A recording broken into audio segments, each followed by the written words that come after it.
बताएं जैन साहब आज का gem stock.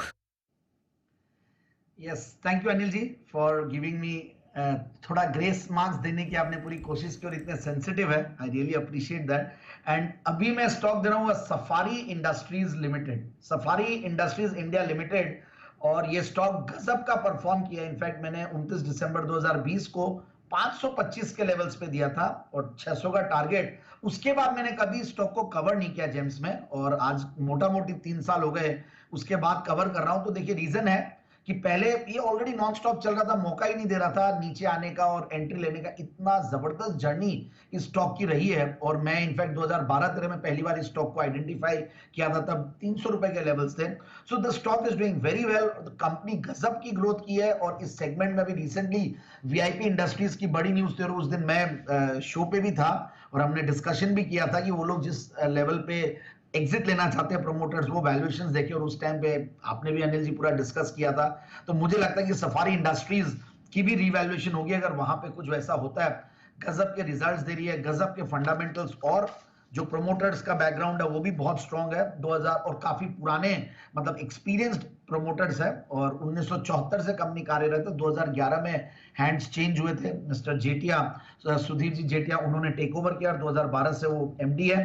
So the company is doing very well. और अब देखिए मैं कुछ फंडामेंटल्स देख रहा था, मोमेंटम तो बहुत स्ट्रांग है ही है कंपनी में। मतलब बिजनेस मोमेंटम बोल लीजिए, स्टॉक के प्राइस में मोमेंटम बोल लीजिए, नीचे आने का नाम नहीं लेते हैं। और कंपनी के सेगमेंट्स की बात करें तो हार्ड लगेज और सॉफ्ट लगेज ये दोनों सेगमेंट्स में है। और कुछ बड़ी बड़ी ब्रांड्स है, सफारी, मैग्नम, जीनियस, जिनी। इनफैक्ट एक डिस्क्लेमर है कि मैं भी, मेरी बेटी भी, इनफैक्ट ब्रदर की बेटी, वो भी सफारी की बैग यूज करती है। कई बार बैकपैक्स और ये सब देखते हैं हम, तो लैपटॉप बैग, स्कूल बैग्स, और बहुत इनोवेटिव है। मैंने कई इनके प्रोडक्ट्स देखे, मतलब एस्थेटिकली और इनोवेशन देखते हैं तो बहुत बढ़िया है। So that's why I like the products also and company also. और मैं देख रहा हूं कि फंडामेंटल्स भी बहुत जबरदस्त है। वैल्यूएशन देखिए, नियम होता है कि जब ऐसी ब्रांड और ऐसी कंपनी ऐसी ग्रोथ देती है तो थोड़े वैल्यूएशंस महंगे होते हैं और वो रहते ही हैं। मतलब वो पी मल्टीपल के वो परसेप्शन अलग ही हो जाता है। बट 37-38% का रिटर्न ऑन कैपिटल एम्प्लॉयड, 35% का रिटर्न ऑन इक्विटी,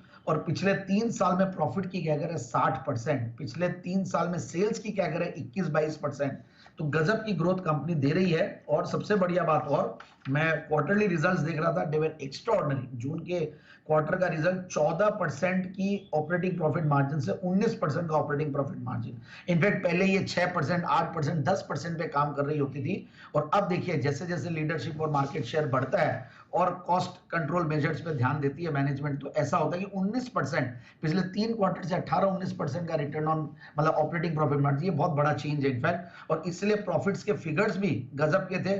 पिछला जून भी बेस्ट क्वार्टर था इनका, जून 2022, जहां ये लोग 2 करोड़, 5 करोड़, 11 करोड़ कमाने की जगह पे सीधा 27 करोड़ का जंप था। और इस बार सीधा 50 करोड़ का जंप, मतलब पिछली बार 25 करोड़ के ऊपर निकले थे, इस बार 50 करोड़ पे पहुंच गया। मतलब इस तरीके की कंपनी में परफॉर्मेंस में चेंजेस आ रहे हैं और टॉप लाइन भी गजब की बड़ी है। और एफआईआईज, डीआईआईज तो लाजमी है कि ऐसी कंपनियों को छोड़ते नहीं है, क्योंकि ऐसे मैनेजमेंट की क्वालिटी, ऐसा मार्केट शेयर, ऐसा ब्रांड और ऐसी ग्रोथ देने वाली कंपनियां बहुत कम होती है। और ये कंपनी में प्रोमोटर्स के शेयर होल्डिंग के अलावा एफआईआईज का करीब 12-13% के लगभग है, डीआईआईज करीब 17% होल्ड करते हैं, और पब्लिक शेयर होल्डिंग में बहुत रिनाउंड नेम्स भी आगे पीछे इन्वॉल्व रहे हैं, मतलब इसमें शुमार रहे हैं। तो मेरे हिसाब से स्टॉक को इन लेवल्स पे लिया जाए 4050 के टारगेट के लिए। ओके, बड़े टारगेट्स आ रहे हैं जैन साहब की तरफ से। 4050 के टारगेट के लिए यहाँ पे आप कर सकते हैं खरीदारी। सफारी इंडस्ट्रीज ये है आज के लिए जैन साहब का जेम्स का